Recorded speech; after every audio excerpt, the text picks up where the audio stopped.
Hello दोस्तों, मैं आप सभी लोगों का अपने यूट्यूब चैनल एजुकेशन सेंटर पे आपका बहुत बहुत स्वागत करता हूं।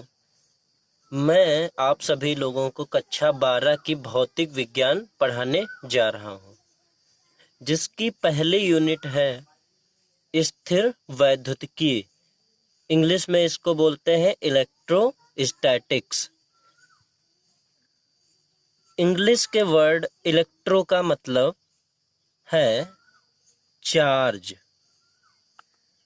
इसका मतलब है चार्ज। स्टैटिक्स का मतलब है एट रेस्ट। चार्ज मतलब आवेश। आवेश। एट रेस्ट मतलब रुका हुआ, या फिर क्या कह सकते हैं बच्चों, स्थिर। तो जिससे ये पता चलता है कि इस पूरे यूनिट में हम चार्ज की उस प्रॉपर्टीज के बारे में अध्ययन करेंगे जहां पर चार्ज क्या होता है, बेसिकली रुका हुआ होता है। चार्ज क्या करता है, मूव नहीं करता है, वो अपनी पोजीशन पे रुका हुआ होता है। तो इसको समझने के लिए सबसे पहले समझना पड़ता है कि वैद्युत आवेश क्या है। वैद्युत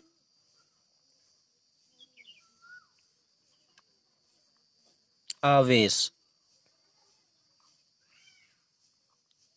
वैद्युत आवेश। तो इसमें देखते हैं बच्चों, आज से लगभग 2500 वर्ष पहले, आज से लगभग कितने 2500 वर्ष पहले एक प्रसिद्ध यूनानी दार्शनिक थे, थेल्स। प्रसिद्ध यूनानी कौन से थे? प्रसिद्ध यूनानी दार्शनिक। प्रसिद्ध यूनानी दार्शनिक थे थेल्स। कब? आज से लगभग 2500 वर्ष पूर्व। यानी कि आज का जो टाइम पीरियड है उससे लगभग 2500 साल पहले एक प्रसिद्ध यूनानी दार्शनिक थे, थेल्स। उन्होंने क्या बताया कि जब अंबर, किसको? उन्होंने क्या बताया कि जब अंबर, अंबर को नामक पदार्थ को, अंबर नामक पदार्थ को किससे रगड़ा जाता है? ऊन से। अंबर नामक पदार्थ को किससे रगड़ा जाता है? ऊन से। क्या किया जाता है? अंबर नामक पदार्थ को रगड़ा जाता है। किससे? ऊन से। तो इस अंबर नाम के पदार्थ में क्या हो जाता है कि छोटी छोटी वस्तुओं को अपनी ओर आकर्षित करने का गुण आ जाता है। मतलब क्या करता है, ये छोटे छोटे कणों को अपनी ओर क्या कर लेता है? आकर्षित। किनको करता है ये आकर्षित? छोटे छोटे कणों को। छोटे छोटे कणों को ये क्या करता है? ये अपने तरफ छोटे छोटे कणों को आकर्षित करता है। जैसे कागज के टुकड़े, तिनके। जैसे एग्जाम्पल के तौर पर क्या देखेंगे? कागज के टुकड़े, कामा, तिनके इत्यादि, ईटीसी। इन सबको क्या करता है? जो अंबर नामक पदार्थ जब ऊन से क्या किया जाता है? रगड़ा जाता है, तो वह छोटे छोटे कणों को अपनी ओर आकर्षित करने का उसमें क्या आ जाता है? एक प्रकार की प्रॉपर्टी यानी कि गुण उसमें डेवलप हो जाता है। परंतु लगभग 2000 वर्षों तक, 2000 वर्षों तक इस थ्योरी को, जो थेल्स ने ये थ्योरी दी थी, जो इन्होंने बताया था, बताया, या जो इन्होंने एक थ्योरी या सिद्धांत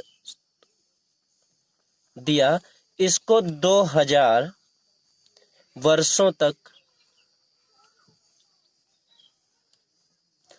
कोई मान्यता नहीं मिली। मतलब इसको क्या हुआ, 2000 वर्षों तक कोई वैल्यू नहीं दी गई, महत्व नहीं दिया। क्या नहीं दिया गया? वैल्यू, मतलब महत्व नहीं दिया गया।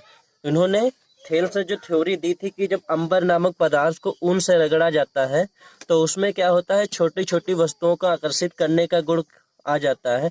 तो 2000 वर्षों तक इस कॉन्सेप्ट को, जो ये 2000 वर्ष है, इसके कॉन्सेप्ट को, थेल्स के कॉन्सेप्ट को किसी ने ध्यान नहीं दिया। परंतु सन 1600 में, कब, अब क्या है, यहां हम आ रहे हैं, परंतु सन 1600 में, सन 1600 में इंग्लैंड के डॉक्टर गिलबर्ट ने प्रयोगों द्वारा पता लगाया। सन 1600 में कहाँ के, इंग्लैंड के,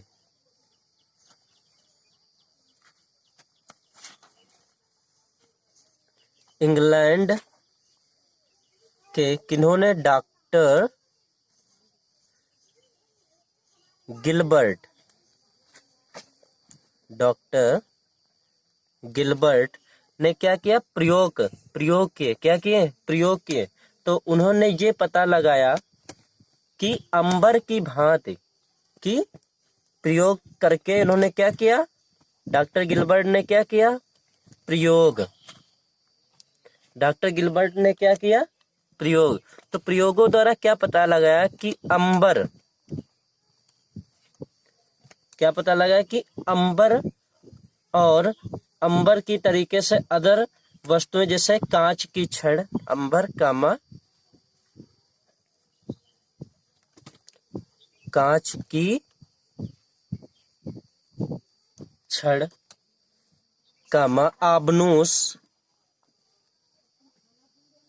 आबनूस कामा गंधक इत्यादि, जब इत्यादि जो वस्तुएं होती हैं, इनमें भी क्या होता है, हल्की वस्तुओं को अपनी ओर आकर्षित करने का गुण होता है। यानी कि जब ये किसी वस्तु से, अंबर, कांच की छड़, आबनूस या गंधक, और इसी में एक और शामिल करते हैं लाख, ये जब किसी वस्तु से रगड़े जाते हैं तो उनमें क्या होता है, अपनी ओर छोटी छोटी वस्तुओं को आकर्षित करने का गुण आ जाता है। स्पष्ट है, इससे क्या स्पष्ट है कि इन पदार्थों में यह गुण रगड़ने के कारण, इन पदार्थों में ये गुण कहाँ से आया, कौन सा गुण, गुण कौन सा, आकर्षित करने का, कौन सा गुण, मैं शॉर्ट फॉर्म में लिख रहा हूं, जगह नहीं है, आकर्षित करने का गुण कब आया, जब ये पदार्थ क्या होते हैं, रगड़े जाते हैं। क्या क्या जाते हैं, रगड़े जाते हैं। जब इन पदार्थों को रगड़ा जाता है तो उनमें यह गुण उत्पन्न होता है। तो वह गुण क्या कहलाता है, यही गुण क्या कहलाता है, यही गुण क्या कहलाता है, वैद्युत। यही गुण क्या कहलाता है, वैद्युत। यही गुण क्या कहलाता है, वैद्युत। किसी पदार्थ के वैद्युत में हो जाने पर कहा जाता है कि पदार्थ ने आवेश ग्रहण कर लिया।